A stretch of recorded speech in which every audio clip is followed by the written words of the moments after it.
J'ai eu vent de cette manifestation dans une coopérative à laquelle j'appartiens, à Saint-Denis. Et il y avait des affiches, donc j'ai regardé le programme et j'étais intéressée parce que je suis sensibilisée à l'écologie. J'ai entendu parler de ce festival bouche à oreille par un ami qui s'engage un peu dans tout ce genre d'écosystème. Et du coup, il m'en a parlé parce qu'on est venu avec mon asso, on a sensibilisé pour comment on peut améliorer la biodiversité en zone urbaine. Et du coup, on a mis en place un atelier construction de nichoirs avec des produits recyclés, que des matériaux recyclés. J'adhère absolument à l'initiative. Voilà. Et du coup, je me réjouis déjà que cette initiative qui est née déjà, je ne sais plus, il y a quelques années, ait pris autant d'ampleur et qu'il y ait cette dynamique qui prenne davantage d'ancrage ici dans cette... voilà. Et au-delà de ça, je trouve qu'il y a un besoin, il y a un besoin de se réapproprier l'espace, la façon de cultiver ensemble. C'est un moment où on partage en fait nos expériences. C'est quoi notre rapport au vivant en ville? Et on voit qu'il y a beaucoup d'analogies. À la fois il y a des différences, il faut en apprendre et c'est ça qui est cool. Je crois que c'est assez convivial, c'est-à-dire qu'il y a des gens qui habitent sur Villetaneuse, mais je pense un peu aussi d'ailleurs, qui se regroupent comme ça pour on va dire une cause commune entre guillemets. Je trouve ça vraiment super. C'est une cause qui fait partie d'un peu de nous. De tout un chacun ici. Donc voilà. C'est quoi cette cause alors du coup? C'est la permaculture, c'est de l'environnement, c'est les potagers, le jardin, tout ça. La nature quoi. Ça fait plaisir à voir, non? Je pense qu'il puisse y avoir des initiatives comme ça qui associent la population, qui se posent des questions absolument essentielles pour la sauvegarde de la planète et de la vie sociale en général, voilà, et de la vie de la ville aussi, voilà, et du quartier. C'est vraiment très beau ça, ce mixage. Il y a des gens qui viennent de l'extérieur parce qu'on est sensibilisé à ces causes, mais on habite Saint-Denis, on habite Villepinte, il y a plusieurs habitants, il y a une dame d'Ermenonville, donc en fait on vient de loin. On a ce même besoin de se retrouver en contact un petit peu avec la terre, même si c'est des espaces qui sont très réduits. On sait en Ile-de-France, ces espaces sont très menacés par les aménagements urbains, notamment le Grand Paris, et il faut pouvoir, c'est important de pouvoir mieux se connaître et surtout voir comment faire pour un peu reprendre du pouvoir par rapport aux aménageurs qui décident en fonction de critères d'économie et d'urbanisme qui sont très peu en fait mis en discussion avec les habitants. C'est important d'avoir des endroits qui améliorent et qui participent à améliorer la biodiversité et après le vivre ensemble aussi.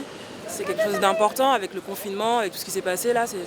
Ces endroits-là, c'est le moment où tu retrouves un peu tout le monde et du coup c'est super. C'est super ce genre d'endroit, ce genre d'initiative et de pouvoir rencontrer des personnes qui défendent un peu la même cause. Plus qu'un sentiment, c'est une certitude, c'est plus on se rencontre, alors il faut se donner le temps de se rencontrer, d'avoir le cadre de rencontre, et là vous nous l'avez offert. Donc là c'est vraiment chouette quoi. Et ce qui m'intéresse moi notamment, en plus quand je vais à Villetaneuse, c'est que moi je suis plutôt de la culture squat. Je suis dans une zone occupée, alors qu'ici c'est pas le cas. C'est une zone où il y a une convention d'occupation, quelque chose de cet ordre-là, et que ça travaille sur des aspects que moi je connais moins, l'inscription dans un quartier, être avec des familles, avec des enfants. Là où je suis, c'est pas du tout comme ça. Et que moi ça me dessille et ça me donne vraiment des idées. Ça me permet d'aller au-delà de la vision que j'avais de ces questions-là. J'ai apprécié aussi de voir qu'on pouvait mélanger les habitants du quartier plus des gens qui venaient de l'extérieur. C'est bien que ce genre de manifestation a pu mélanger, mixer un peu les deux, parce que bien souvent quand on se rend dans des manifestations qui sont basées sur l'écologie et tout, on se retrouve avec un petit peu des gens qui partagent un peu nos points de vue et qui sont plutôt pas forcément des habitants de banlieue, on va dire. Et là c'est un peu monsieur tout le monde qui vient à une manifestation qui est basée sur l'écologie, sur le cinéma, donc c'est très bien.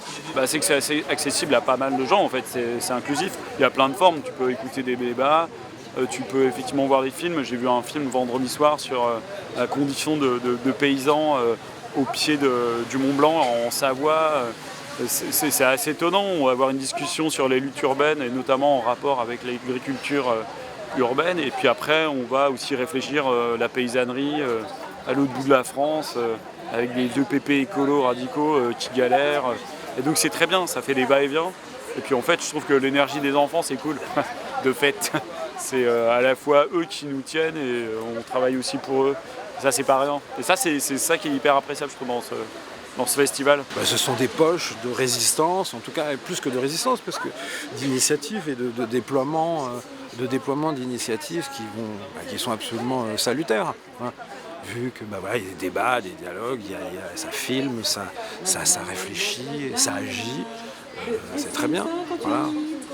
Malheureusement insuffisant pour changer le modèle dans lequel on est, mais c'est pas pour autant négligeable. Voilà, c'est ça que je veux dire.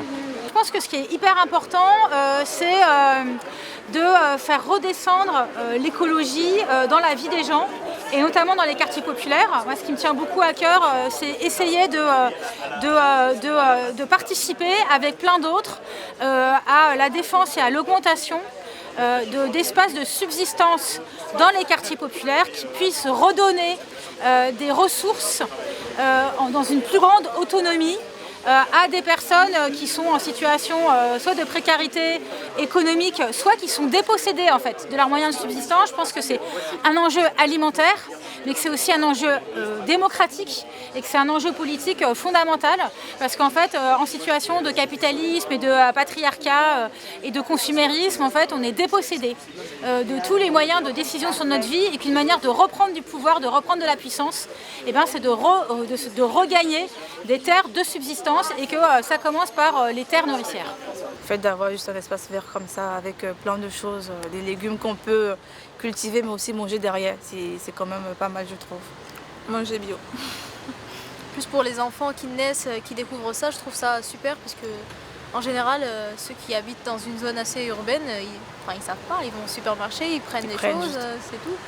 Mais là, c'est super, parce que ça les aide à comprendre mieux tout ce qu'il y a derrière. Je trouve que c'est une leçon aussi de vie aussi pour les enfants, pour ceux qui ne connaissent pas ça, qui découvrent ou qui viendront découvrir après. C'est une leçon de vie tout simplement. On est dans un quartier, on est dans des quartiers populaires, et du coup rassembler les gens en général, c'est ce qui peut manquer, ce côté communautaire en tout cas dans ce genre de population. Et c'est cool de retrouver ce côté communautaire, populaire, avec les enfants, les anciens qui viennent, chacun donne ses conseils, t'apprends aussi, c'est un lieu où tu peux apprendre de l'autre et compter sur l'autre. Et je pense que si on ouvre, si on recrée on nourrit cette curiosité-là, parce que les gens, je pense qu'on en demande de ça, d'avoir retrouvé un pouvoir un peu sur les choses. En fait, cet espace y contribue à sa manière. Le simple fait de revenir à la terre, de toucher les choses, de les déguster, et de les cultiver aussi, et de les observer, etc. De rien.